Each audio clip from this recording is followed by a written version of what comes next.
அர்ப்பணம் சேனல் சார்பாக அனைவருக்கும் வணக்கம். இன்றைய நாள் இனிமையான நாளாக அமையட்டும்.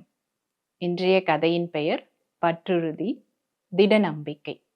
திட நம்பிக்கையை பற்றிய கதையை தான் இன்னைக்கு நான் உங்களுக்கு சொல்ல போறேன். ஒரு மனிதர் பாலைவனத்துல தன்னுடைய பாதையை தொலைச்சிட்டாரு. 2 நாட்களாக அவருடைய பாதையை தேடிட்டு இருக்காரு. அவருக்கு கிடைக்கவே இல்லை. தான் கொண்டு வந்த உணவு, தண்ணீர் அனைத்தையும் முடிஞ்சிருச்சு. ரொம்ப களைப்பாயிட்டாரு. அவருக்கு என்ன பண்றதுன்னே தெரியல.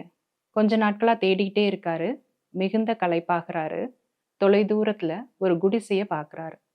அந்த குடிசை கூட அவருக்கு ஒரு மாயையா தான் தெரியுது. இருந்தாலும் வேறு வழி இல்லாம அந்த குடிசையை நோக்கி பயணிக்கிறாரு. கொஞ்ச தூரம் போன உடனே அது குடிசைதான்றது அவருக்கு தெரிய வருது. குடிசையின் வாயில அடைஞ்சிடுறாரு. அந்த குடிசைக்குள்ளார ஏதாவது தண்ணி கிடைக்குமா அப்படின்னு சொல்லி உள்ள போகிறாரு. வெகு நாட்களாக அந்த குடிசை உபயோகப்படுத்தாம இருக்குன்றதையும் பார்க்குறாரு. குடிசைக்குள்ள போன உடனே அங்க ஒரு அடி பம்பை பார்க்குறாரு. அதை பார்த்த உடனே அவருக்கு கொஞ்சம் உயிர் வருது. ஏன்னா உடல்ல எந்த வலிமையும் இல்லை அவருக்கு. அந்த அடி பம்பை போய் அடிக்க பார்க்குறாரு. முதல் தடவை அடிக்கிறாரு, தண்ணீர் வரல. 2வது தடவை அடிக்கிறாரு, தண்ணீர் வரல. 3வது தடவை அடிக்கிறாரு, தண்ணீர் வரல. விரக்தியோட கடவுளே அப்படின்னு கத்துறாரு. அப்படியே சாஞ்சி உட்காந்துடுறாரு. அந்த குடிசையோட மூலையில ஒரு குட்டி தண்ணி பாட்டில் இருக்கிறத பார்க்குறாரு. திரும்ப அவருக்குள்ளார ஒரு புத்துணர்வு.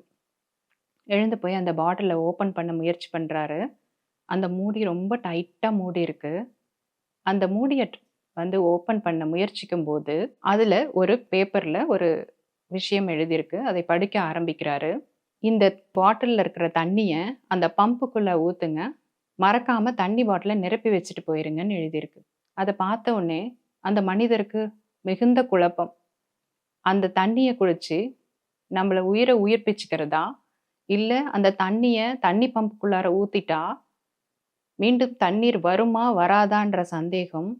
மீறி தண்ணீர் வந்தாலும் அந்த பம்பில் ஏதாவது ஓட்டை இருந்தால் தண்ணீர் வேஸ்ட்டாக போயிருமேன்றது. ரொம்ப நாளாக யூஸ் பண்ணாத பம்புனால நிலத்தடி தண்ணீர் கூட தண்ணி இருக்குமா இருக்காதான்ற டவுட்டு. இது எல்லாமே அவரை குழப்பத்தில் ஆழ்த்துச்சு. அவருக்கு என்ன பண்ணுறதுன்னே தெரியல. இருந்தாலும் ஒரு எண்ணமும் அவருக்கு தோணுது.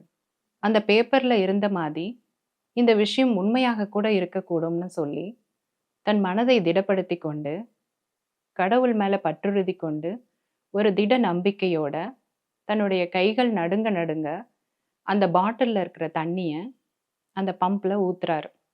ஊற்றிட்டு முதல் தடவை அந்த அடி பம்பை அடிக்கிறாரு. தண்ணி வரல. 2வது தடவை தண்ணி பம்பை அடிக்கிறாரு. தண்ணி வரல. 3வது தடவை அடிக்கிறாரு. கலகலன் சத்தத்தோட தண்ணீர் பீறிட்டு வருது. அதை பார்த்த உடனே அவருக்கு ரொம்ப மகிழ்ச்சி ஆயிடுது. தனக்கு தேவையான தண்ணியை குடிச்சுக்கிறாரு. தன்னுடைய பாட்டில்லையும் நிரப்பிக்கிறாரு. அந்த குடிசையில் இருந்த பாட்டில்லையும் நிரப்பிடுறாரு. நிரப்பிட்டு அந்த பேப்பரில் தன்னுடைய அபிப்பிராயத்தையும் எழுதுறாரு. இது வேலை செய்யும், நம்பு அப்படின்னு எழுதுறாரு. இந்த கதையிலிருந்து நாம் என்ன உணர்றோம் அப்படின்னா, அவர் பற்றுறுதியோட திட நம்பிக்கையோட ஒரு விஷயத்தை பண்ணாரு. அதற்கான ஒரு தீர்வு கிடைச்சது. அதே மாதிரி நாமளும் வாழ்க்கையில் எந்த ஒரு விஷயத்தை பண்ணும்போதும் பற்றுறுதியோடும் திட நம்பிக்கையோடும் செய்தால் அதற்கான தீர்வு நமக்கு அழகாக கிடைக்கும். அதே மாதிரி நாம் சமுதாயத்துக்காக ஒரு விஷயத்தை செய்யும்போது அதை ஒரு உயிர் சக்தியோடு செய்யணும்.